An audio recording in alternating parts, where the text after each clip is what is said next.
everyone. Welcome back to my podcast, Woman Who Swims with the Sharks. Today, we have an amazing guest. But before we get to that, I want to remind you, if you are listening, if you're watching, please subscribe to support the channel and to keep doing more crazy, amazing stuff and interviewing amazing ladies. Now, let's get back to it. So, if you never believed mermaid exists, after you hearing this podcast, you will think again. In this episode, we have the most real mermaid I ever met and I ever swim with.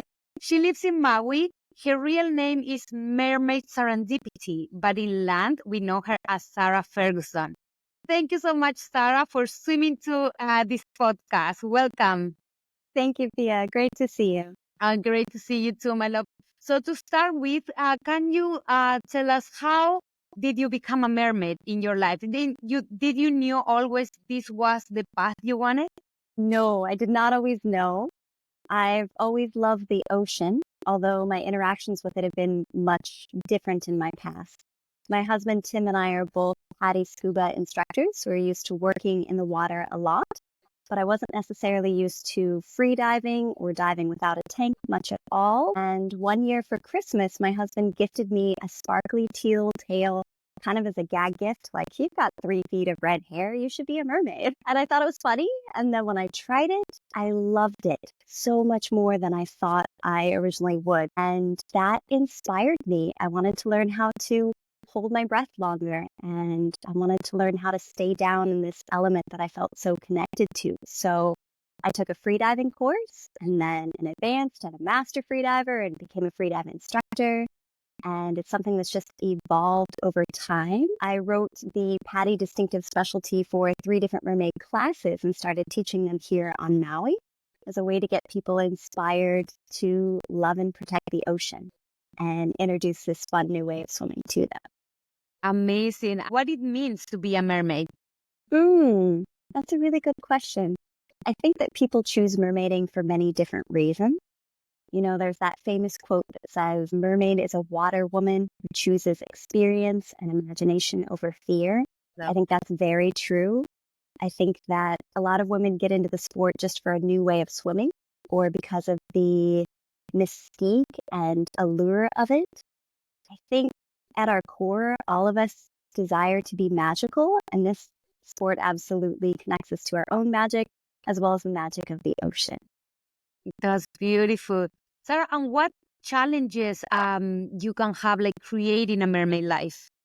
Absolutely. I think when I started 7 years ago, one of the main challenges was just to help people understand what it is, because it was outside of what most people know. And so I had to explain the whole thing just to invite them to come and swim with me. But nowadays, after the Netflix documentary, it's much more mainstream, which is nice. I think that a lot of people now understand what the sport entails, but to do it professionally and to do it in the ocean holds some very big challenges physically. For starters, swimming without a mask. A lot of humans, when we take off the mask, are blind and can't see much more than shape. And when you're diving without a mask or nose plugs, you have the salty cold water come in your sinuses. And then for me, it comes back behind my ears, which can be very uncomfortable, but you're still wanting to hold a comfortable face.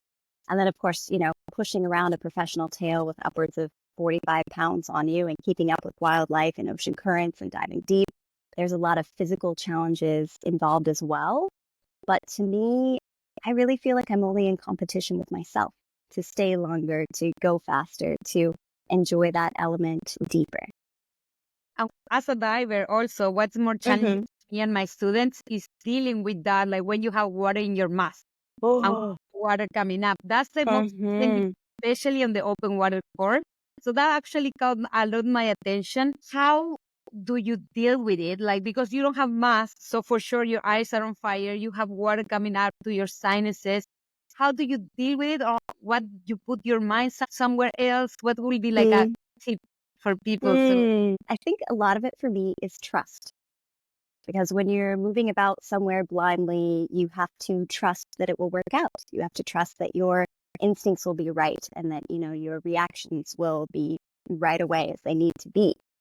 I think that for me, my love for the ocean overcomes the amount of uncomfortableness that is going on when I take off the mask.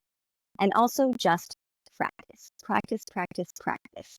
It's never going to be easy, but it can be something that you train yourself to put up with or get used to. Perfect. And also, I want to dive in this a little bit deeper with like, Mhm. when you go and swim like a mermaid and you go through all these challenges, and I bet like when you come like up, it's worth it because I know it's a hard work. I tell everybody like being an underwater model is one of the hardest thing ever. I'm a photographer, and the couple of times I tried, I'm like, I'm gonna keep being a photographer. So it's like I Be know on this side of the I know, camera. like directly from here, but what is when you swim like a mermaid, when you're down there, or even when you come out after and you see the images, what's the drive that makes you keep going even though you go Mhm. all these very uncomfortable situations? There's so much flow to it. It is indeed a different way of swimming. You move your body in a wave, and the ocean is waves. And so it's a way of connecting deeper with the water. Okay. And to me, it's also an art form. I'm an artist as well as photographer like you. And I think that when we see someone down there without a mask, it really opens up the viewer to connect deeper with that person. It's easier for them to relate to, say, a mermaid underwater because there's not that dark shape hiding their eyes. And so if you could make eye contact with someone who's making eye contact with the wildlife around them, then you can see a connection and possibly see that connection for yourself as well. That's a great answer. That's a great answer. And Sarah, a lot of people also ask me this. Can be a real profession? Like, can you make a living out of being a mermaid?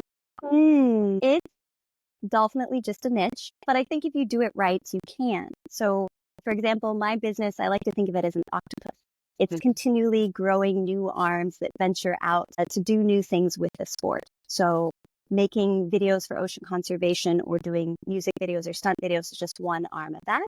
Teaching the classes is another arm of that. Doing paid gigs where you swim up and interact with children and show them that magic is indeed alive is another aspect of it. So I think if you're just focusing on the gigs and the appearances, it's a fantastic, fulfilling part-time job. But if you move into like being a PADI mermaid instructor, something like that, where you're doing it more professionally, then yes, it can absolutely support you as a normal job would. Okay, perfect. Thank you for that information. Let me read your mission statement. Okay. To be an encouraging, uplifting force in the lives of others, teaching and inspiring them, helping them feel good about their accomplishments, and promoting a positive relationship with water.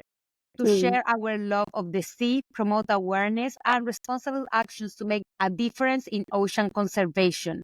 So what's the impact you think you have on the people and in their relationships with the ocean? So I think that a big part of what I do is helping people get more comfortable in the water, more comfortable with what their body can do and being immersed in the element of water where they cannot touch.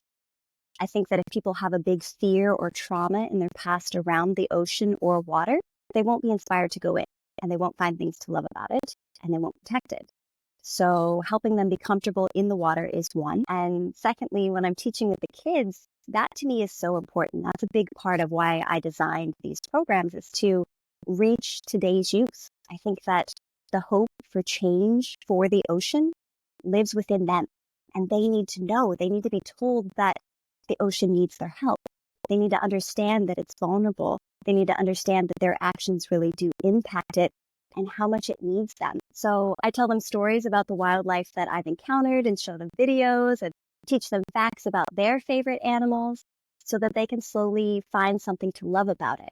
Like Bada Diom said, where we conserve only what we love, but we love only what we understand, and we understand only what we've been taught.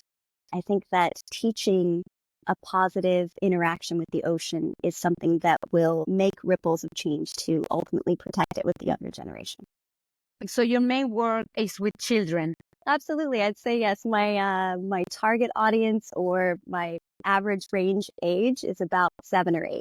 Oh, that's amazing. How do you introduce them to the ocean? What will be like like if you can describe me a day with a kid or somebody that's scared, what will be like kind of your pitch to get them in the water? Well, every class is different because every person coming to the class is an individual. And they're coming with hurdles to overcome or silent fears or misconceptions about the ocean that I have the opportunity to help them change. So I would go into the hotels where I teach the classes early, say 7:30 a.m. And throughout the day, I could work with as many as 14 students. Some of them, it's a one-on-one experience. Some of them are in a group, but no larger than 4 people. It just depends on their ability and their comfort level and their age. And I talk to them about the marine life, and we play games, and I teach them how to swim that swim stroke. I teach them tricks and help them feel good about learning to do something new and feel good about their abilities in the water. And I can be in the water teaching with very minimal breaks for hydration or to use the bathroom or for snacks for an 8 or 9 hour period. Sometimes it's dark when I get home, but my face hurts from smiling because it brings them so much joy and they feel so magical. And if I get through to one person, if I inspire one person that, yes, they need to move forward and look at ocean conservation, or that, yes, they can't wait to get back in the ocean, and I teach them to protect it too. So I teach them, what happens when we hold on to a turtle or pet a turtle even lovingly, that can harm them. And what happens if we stand on coral? So in a way, I'm making little ocean guardians, and then they go out for a snorkel and they see someone standing on the coral. And when you have a kid yell at you, it's different from just someone with a whistle on the beach, right? So Absolutely. if I can get through to one of them each day, to me, I don't have to know how far the ripples extend. I trust that I'm creating positive change, and that's very uplifting. I'm so sure you are. That's the key. I believe that's the Mm, key. mm, And I met you as a woman who swim with the sharks, actually. That's not like yeah. how we met. Like we did that amazing photo shoot with Caribbean and nurse sharks. So I want to know, what's your relationship with sharks and how this started? Okay. So I guess it was like most people in the beginning, where I had some reservations about sharks. I knew that it wasn't all true of the over dramatized shows and media that was out there, but I wanted to see them face to face and meet them face to face. So my first opportunity to do that was actually with Ocean Ramsey, with One Ocean Diving in Oahu. And we went in without a cage and without scuba tanks and just met them face to face. And I was shocked, honestly, at how uninterested they were in us at all. I thought, they'd at least like come up and approach curiously or something, but no, they just swam on by. They didn't try to bite us. They didn't try to chase us. And that's when the glass kind of shattered for me around my understanding of sharks. And on the boat ride back, I was just jazzed on life, like these beautiful beings and swimming with them. And it was so incredible to share space with them. And the dive instructor did a briefing on the way back in and told us the horrible truths around sharks, about how many millions are killed daily, how it's 3 per second and probably upwards from that now. And the horrible ways that they are killed, where they're left to suffer, without their fins on the bottom. And that stirred something in me, because I've always believed in protecting what you love. And here I'd met this beautiful, graceful, inspiring species. To understand that it was being eradicated so quickly really lit a fire in me. I wanted to do all I could to change these misconceptions around sharks. So I think that's where it first started for me, was with that dive. And that's amazing, Sarah. And what was your most magical shark encounter? You know what? It was with you.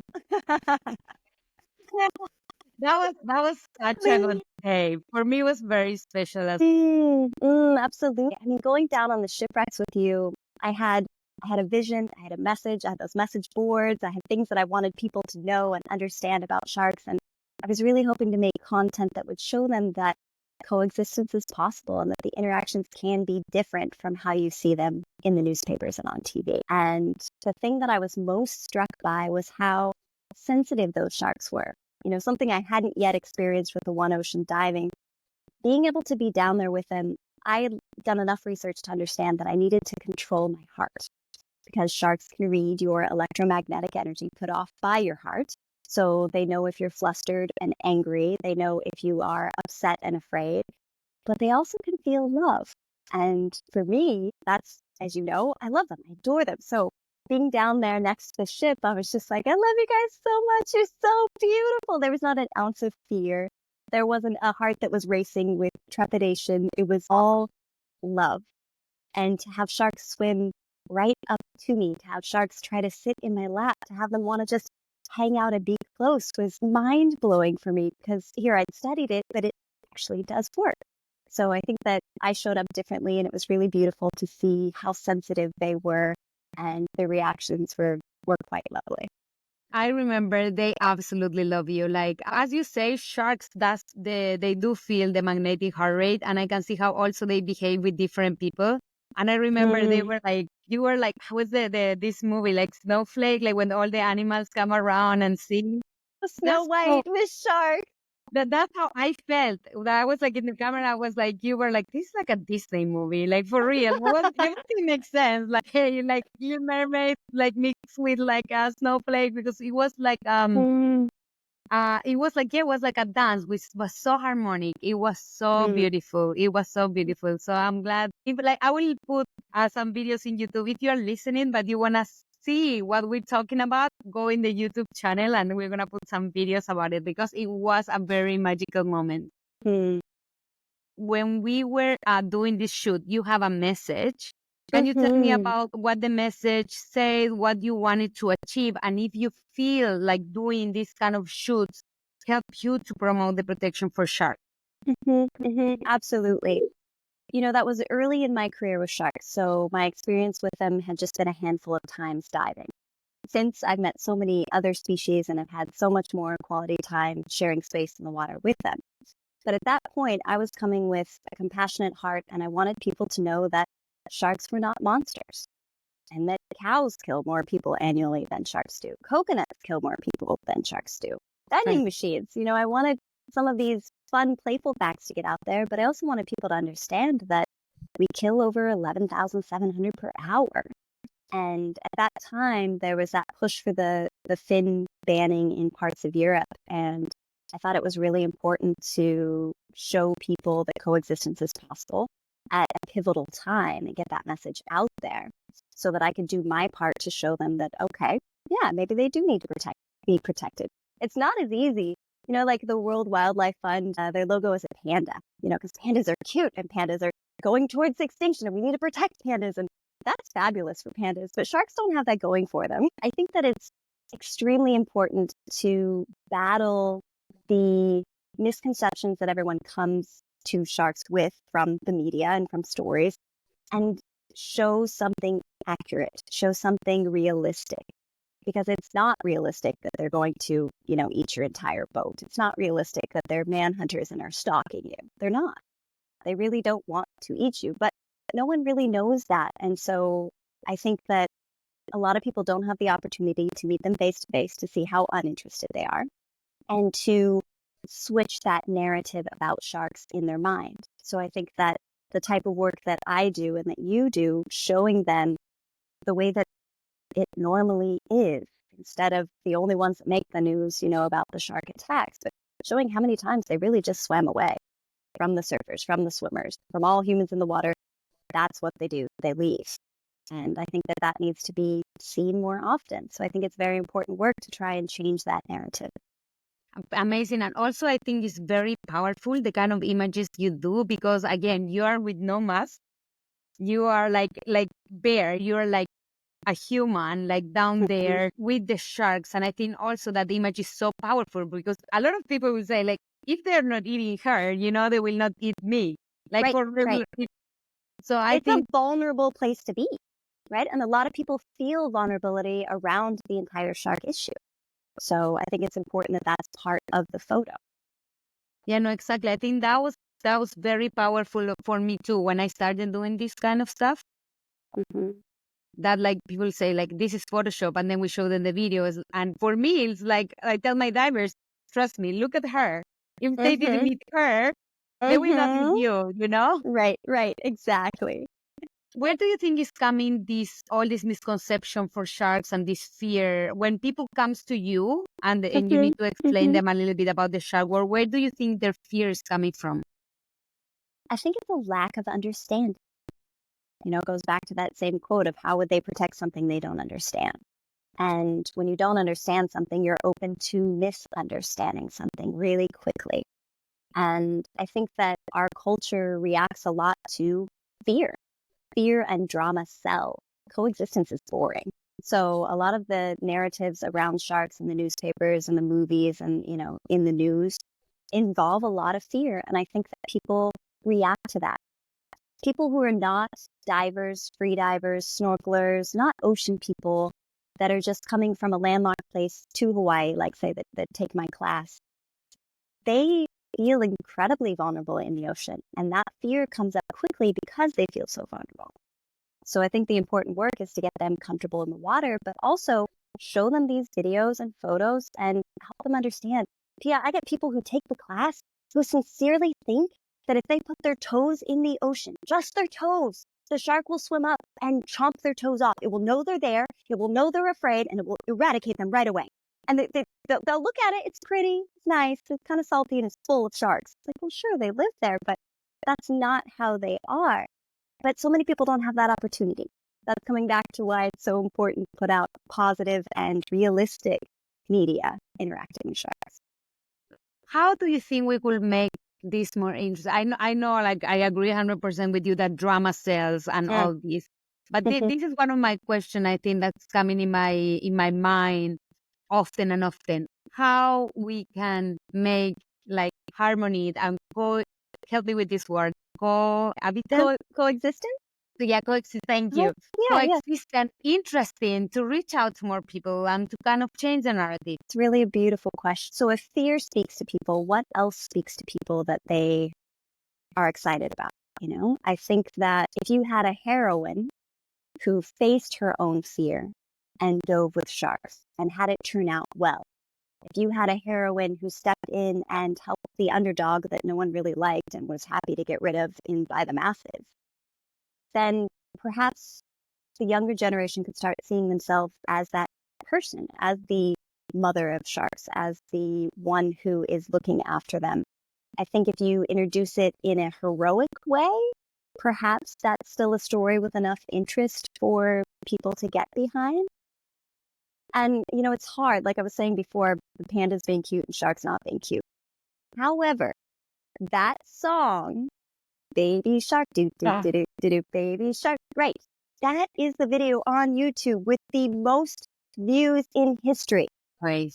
Not someone doing your hair and makeup tutorial and not someone jumping off the cliff with like the squirrel suit. No, it's that little right? We need more positive, catchy narrative like that goes viral about sharks. I think that would help. That's great. Yeah. Even like that song is stuck in my head forever. So sorry, I just reintroduced. No, it's good. No, it's good. That's a great insight. Like, it's just lately when you say that, sorry, that question just came to my mind because like, you're so right. Like a lot of people driving to fear and all that. So how we, in our efforts, we can do something a little bit different to make it more interesting using like the reality. Because I worked for Shark Week and other TV shows before, and we needed to work so hard in making the sharks look bad. Like, so hard after I quit because it was ridiculous. It was ridiculous. Like hours to make the shark kind of like scary. Because reality, like if you wanted to show the reality, it was just they swim by and, like, Sarah, do you think women, we have a special connection with the ocean? Oh, absolutely. Absolutely. I think so. I think that, okay, so it's like going on a scuba dive, right? You can go to a scuba dive to go as deep as possible. And you can go to stay as long as possible, and you can go to like set some new records. And that's one thing. That kind of is how the masculine energy shows up, is that we have numbers. We want to impress with our numbers, and we want to show that we can muscle through things, that we are capable in that way. Women have a completely different approach. I find on scuba dives that I lead, the slower we go, the more we see.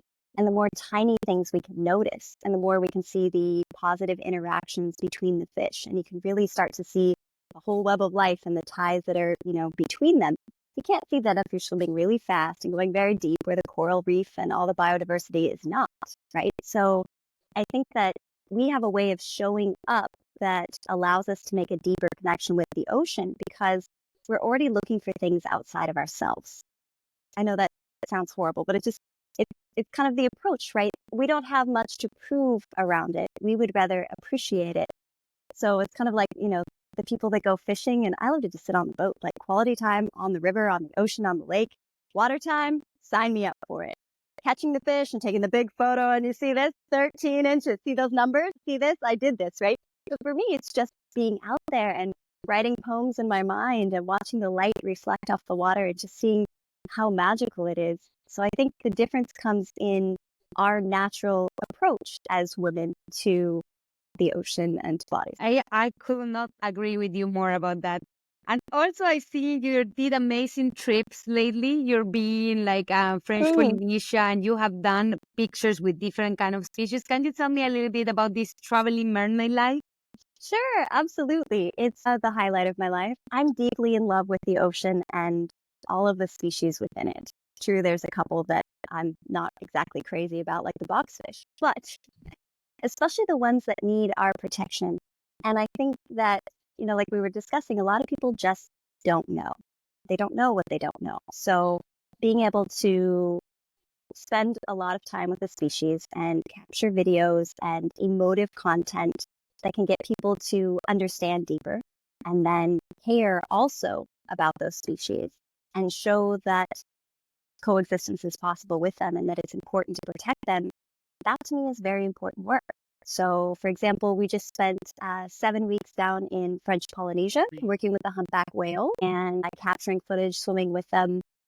And I think that the more time I spend with a species, the more I understand them.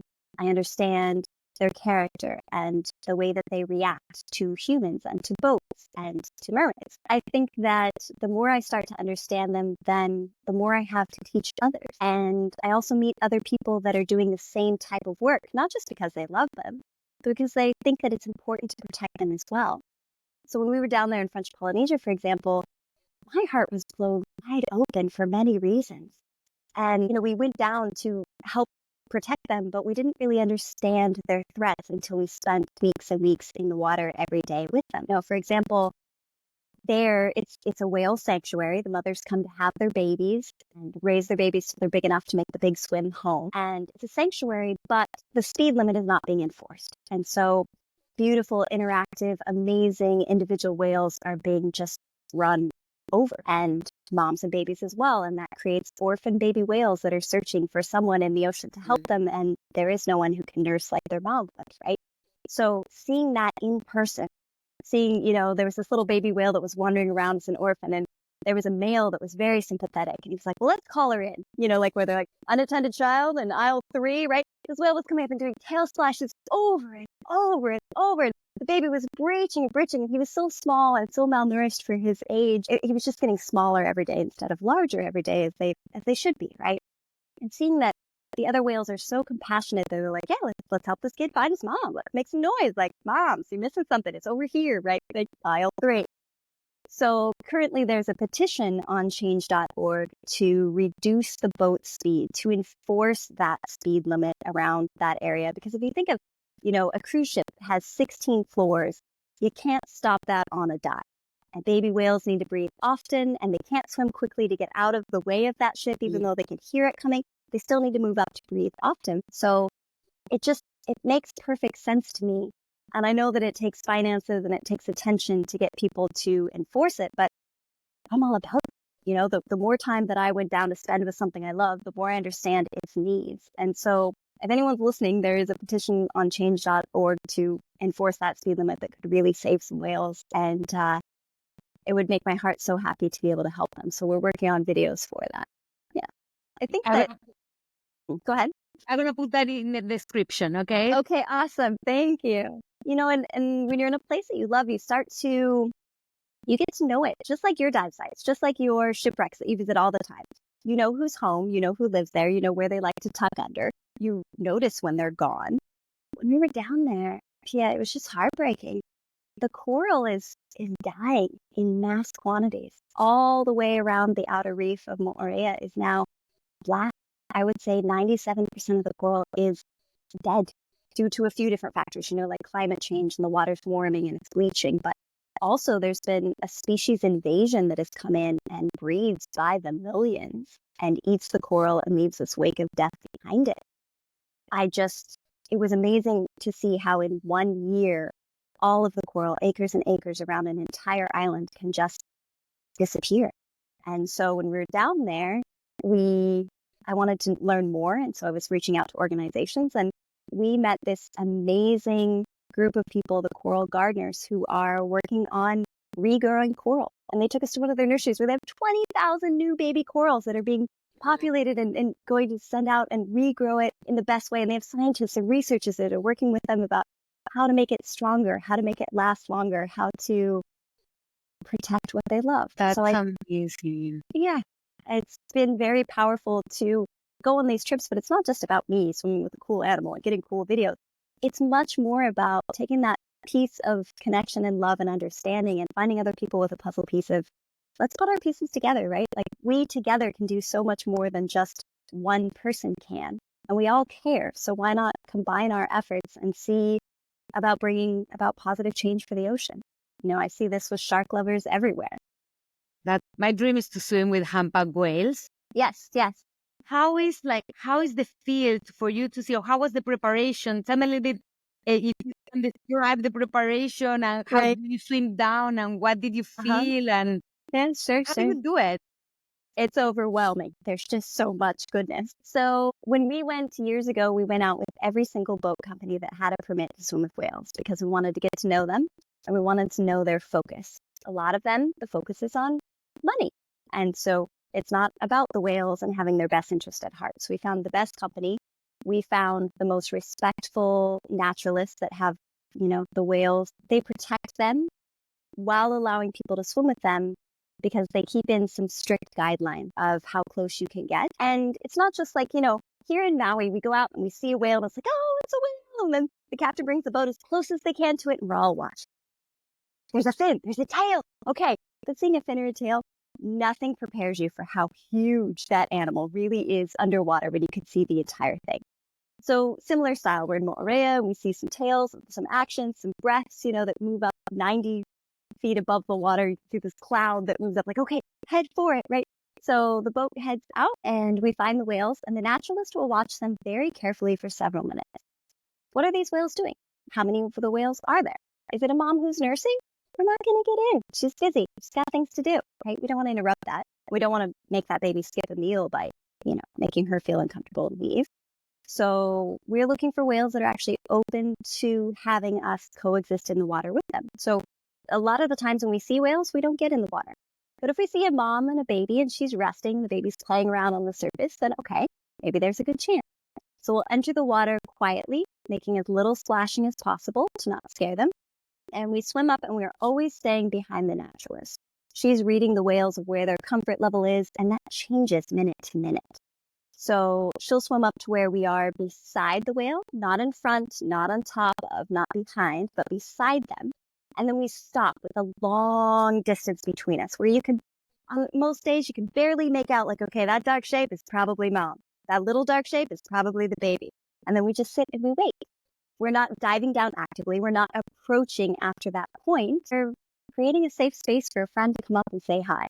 And if they do, awesome. And if they don't, awesome too. We love you guys just as much. It's okay.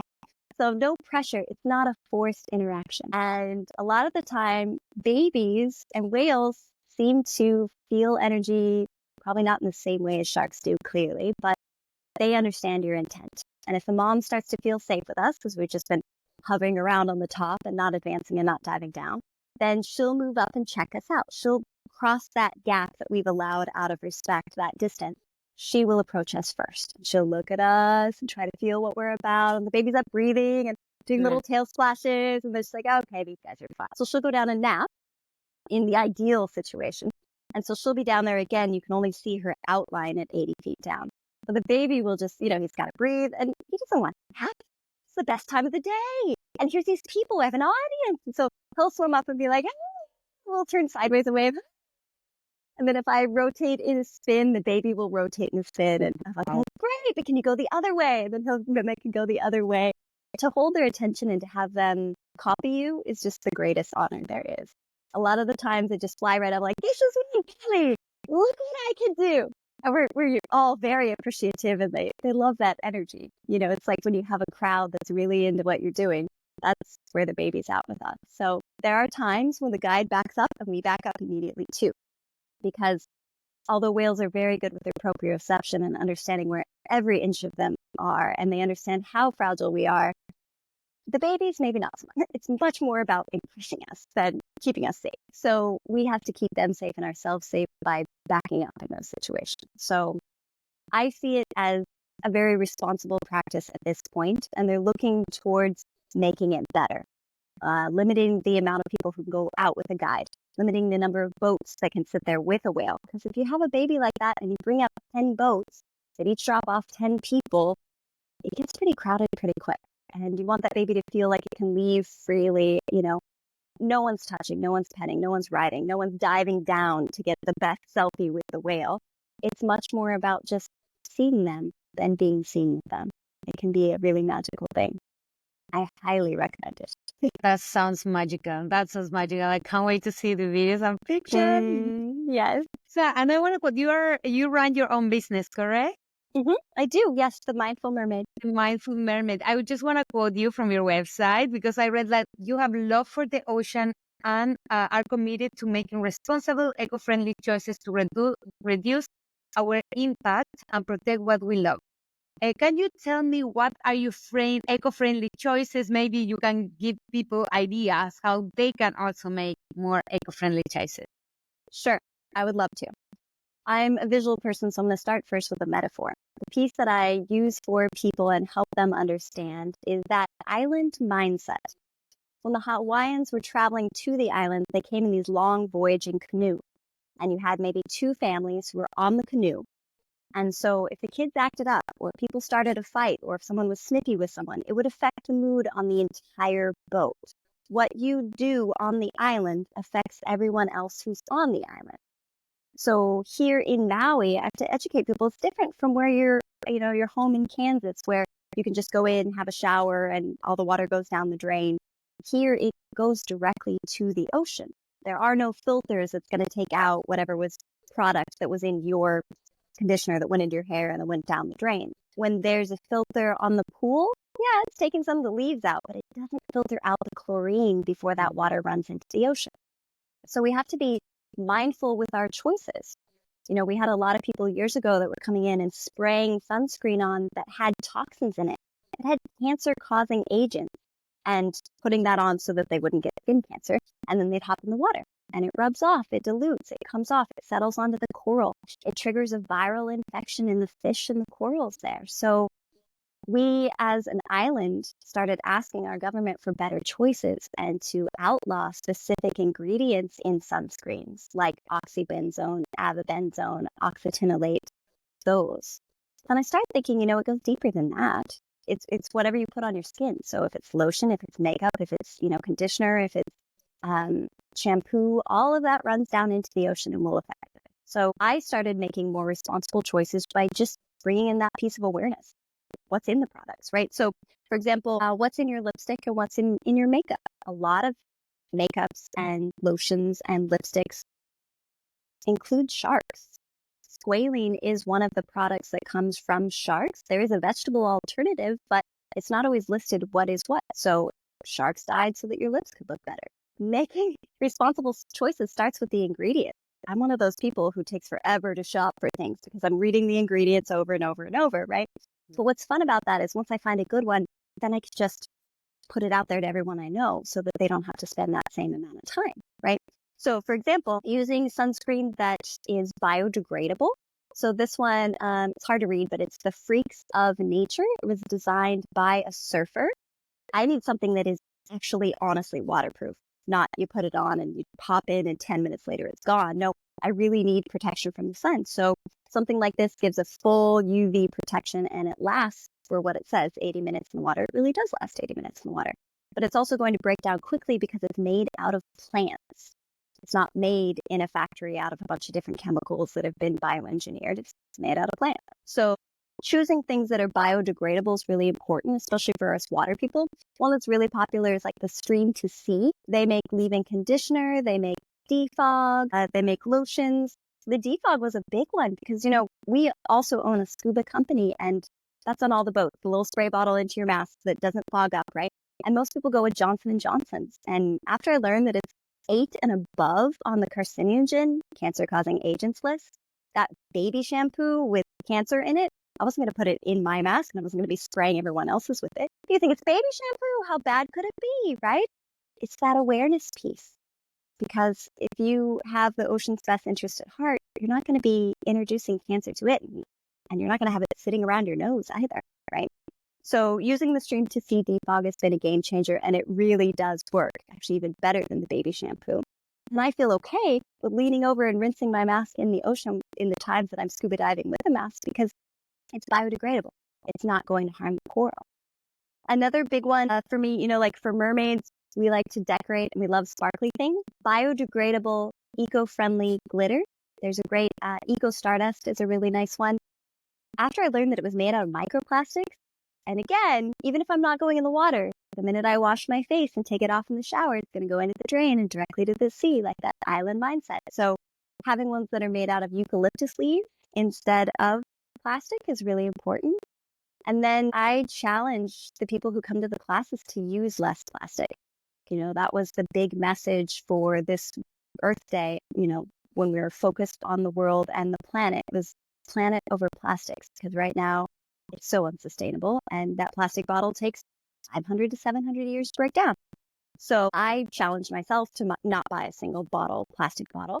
And it sounds like it's easy to do, sure. Then you get into an airport and the only drinking fountain has that crud that's built up around it. You see the kid like making out with it when he's getting water, and then you want to fill your reusable water bottle. I was like, oh, I can't. I'm going to get whatever he had and put it in my bottle. So I use one. This one is a Lark bottle.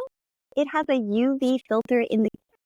So when I'm traveling, I can fill it and I can press the button, and the UV filter will filter out bacteria, the common cold, Giardia, like anything that you're worried about catching from water. It will take care of it and cleanse it. And it's very easy. It's easy to wash. The battery lasts a long time, and you can just recharge it.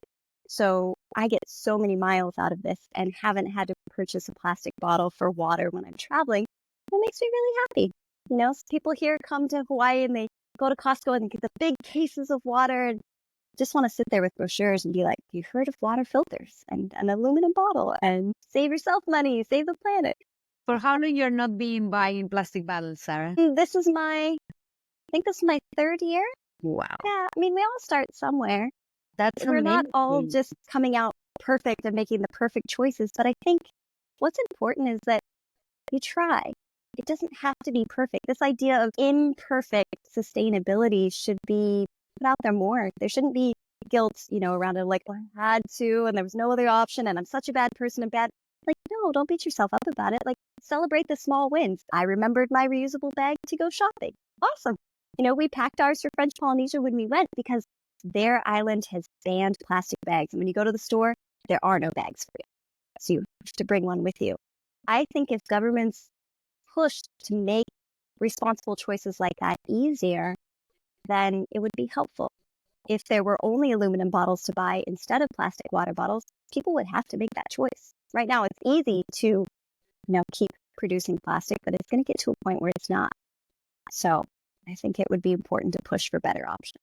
Sara, I think like you have invested and taken so much time to figure out and find these amazing products. Do you post them somewhere where people can go and read and kind of like you have done most of the work, but now, you're just making it easier for other people to go and look for these products. Do you post them somewhere? I'm currently working on building my own Amazon storefront where people can find these things easily. So they don't have to remember the name of the water bottle or, the particular makeup brand or that sort of thing. Amazon, of course, doesn't have all of them, but it does have a lot of good options that I've tried and, want to tell the world about. So those are just a few.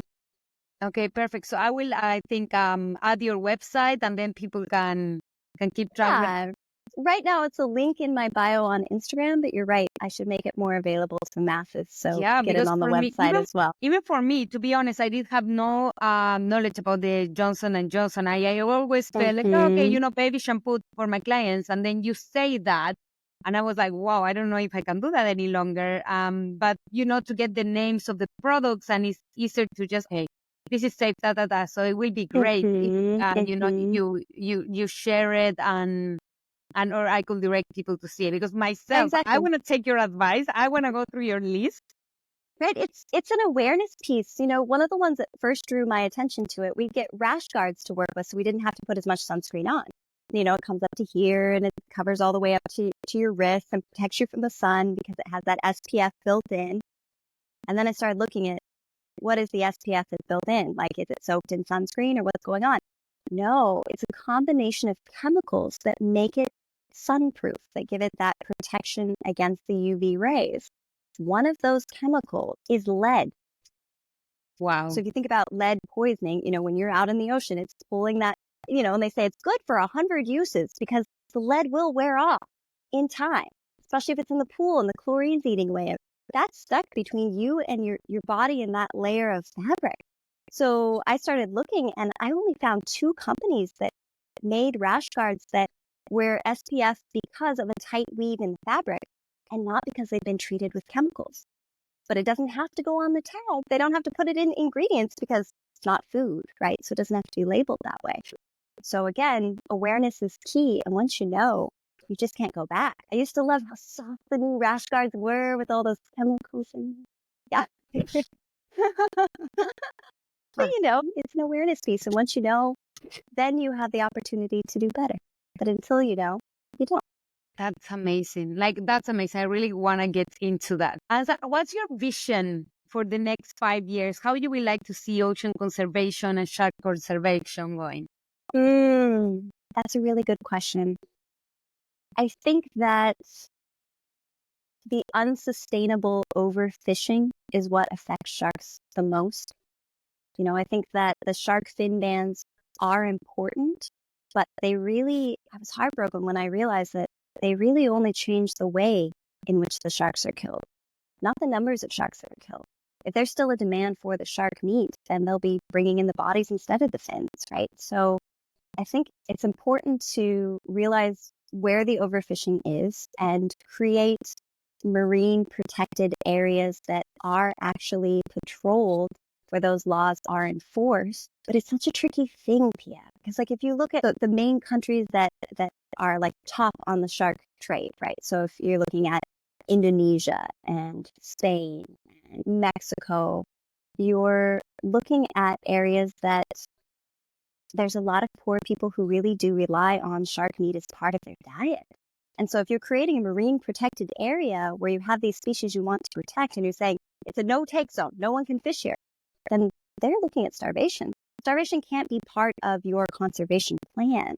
So it's a tricky thing. And also the marine protected areas, they need to be along migratory routes for these species that need protection. They need to be where the sharks actually are, for example, not just out in the seabeds, but have important biodiversity to protect as well, like the coral. So I think that we need more of the marine protected areas that are patrolled, because just creating one is not enough and it needs to be a no-take zone. Otherwise, you're not allowed to pull sharks from this area.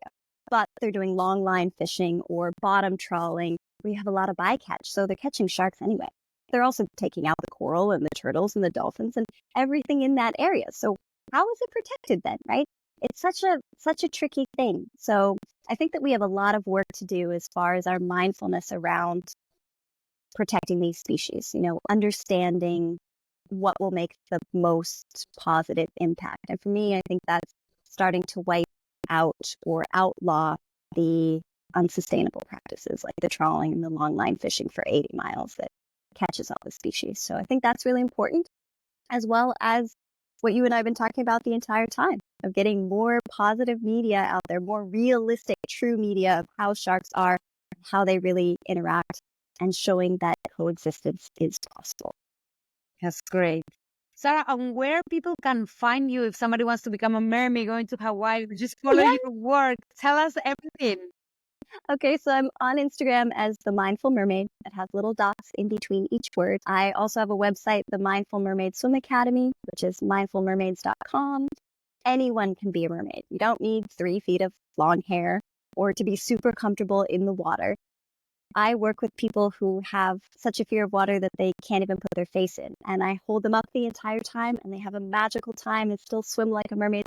It doesn't have to look like anything. And if you come to it with some misconceptions or even some trauma in your past, we can work with that. So it's something that I love to share with everyone. And like I said, every class is different because every individual student is a student. That's great. Thank you, Sarah, so much Thank for you, Pia. joining me. You gave us so many good tips, so many good insight about your work. I truly appreciate your time and your experience and everything you have shared with the world. And to you all, thank you so much for listening to this episode. Please go and follow Sarah. Please go, because she have amazing posts, amazing messages.